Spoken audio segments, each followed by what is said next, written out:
guys, welcome to Keeping It Simple Crafts. I hope everyone is doing good. Today I'm going to show you how I made this Dollar Tree Plus bunny wreath. On Thursday I got to visit a Dollar Tree that had the Plus section, and so I picked up this moss bunny frame for $5, and I'm also using 2 rolls of ribbon that I picked up at Sam's Club and 1 that I ordered online from Craft Outlet. And then you're going to need 3 bunches of flowers from Dollar Tree. The bunny wreath is really cute, just covered in moss, but I decided to add a big bow because if you've been watching my channel for very long, y'all know that I love to add big bows to my wreaths. Right now, Sam's Club has in-store spring ribbon, so I stopped by Sam's Club this week and I picked up several different colors of ribbon. So if you'd like to see my Sam's Club ribbon haul, I added it to the very end of this video, and also I added my Dollar Tree shopping haul to the end of this video. So if you want to see all of that, just keep watching. For this bow, my first color is 2.5-inch width ribbon with wire. I'm adding a second color on top, and it is also the 2.5-inch width ribbon with wire. And then my last color is from Sam's Club, and it is the 1.5-inch width ribbon with wire. I have lots of bow tutorials on my YouTube channel, so if you don't like this bow, let me know and I'll try to link a different bow tutorial for you. I also have a bow tutorial playlist, so if you like seeing different ways to tie bows, then check out that playlist.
Once you have the bow the size you want, then you're going to want to take some floral wire and wrap it nice and tight around the center of your bow and leave the wires long. And then you're going to want to dovetail the ends, and to dovetail the ends you're just going to take your tails, fold them in half with the edges to the left side, go to the folded side, cut away from the fold, and that makes the pretty V on the ends. It just kind of dresses up your bow, and then you're going to want to fluff the loops of your bow.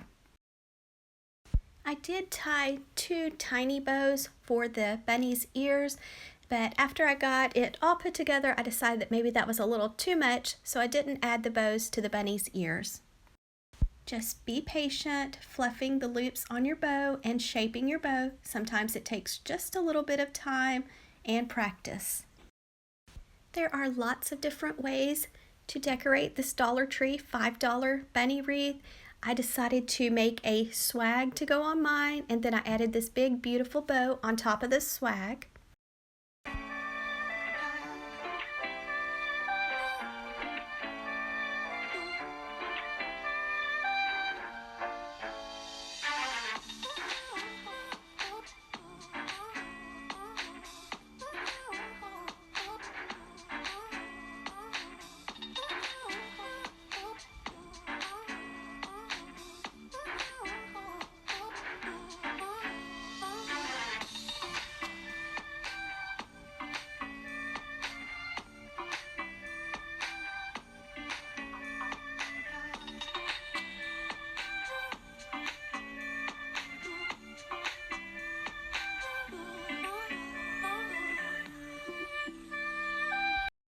to make my swag, I took my 3 Dollar Tree floral picks and I just cut them into smaller pieces.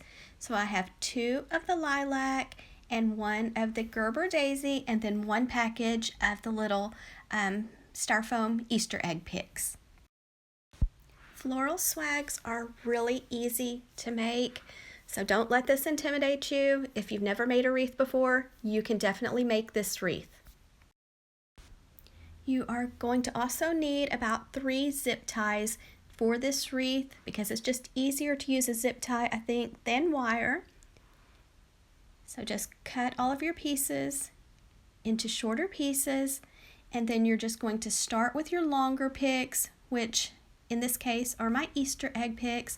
So I'm going to place 1 on the left, then 1 on the right, overlapping the stems, 1 on the left, 1 on the right, and I'm just going to continue layering the swag until I get it the size I want. Then next I'm going to add my flowers, same steps. Usually what I do on the left side, I do on the right side, and then when I get it the size I want, I zip tie it together.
Make sure you take the time to fluff your flowers. Now we're going to take a zip tie, and I'm just going to slide my zip tie under the moss bunny wreath and wrap it around my little swag and zip tie it together, and that way it's nice and secure on my wreath. Also, I just wanted to mention that when you're tying a big bow like I did with 3 different colors of ribbon, it's a little bit difficult to hold, and also it's a little bit difficult to get the wire around it. So instead of using the wire, you could wrap a zip tie around your ribbon and secure it around the center, then thread a wire through it to attach it to your wreath. So here I'm just taking the wires on my bow, going to go to the center of my swag, wrap it around, wrap my bow wires around my wreath, go the back, give the wires a few twists, then I'm going to cut them off short and fold them down. Then make sure you have your tails going in the right direction, you fluff your loops and your flowers. And this little bunny wreath came with a round hook on the back, so I didn't have to add anything to hang it up on my door. I just went outside and took a video, and it is so cold and windy that I didn't stay very long, and the tails just kept blowing in the wind, but I think it turned out really cute, and especially for the price. I could not believe it was only $5. It looks like something you would buy at Hobby Lobby or Michael's. You could make a smaller swag for the top of the wreath, the top of the circle, if you wanted to. I did tie some bows for the ears, but then I decided it was just a little too much. So I hope you enjoyed watching me make this Dollar Tree Plus wreath. If you did, please give this video a thumbs up and leave me a comment, share, and if you have not subscribed to my YouTube channel, I would love to have you as a subscriber, and just keep watching if you want to see my Dollar Tree haul and my Sam's Club ribbon haul. And then I almost forgot, I did hot glue a little Easter egg to the center of the bow, and this is how it looks hanging on my door.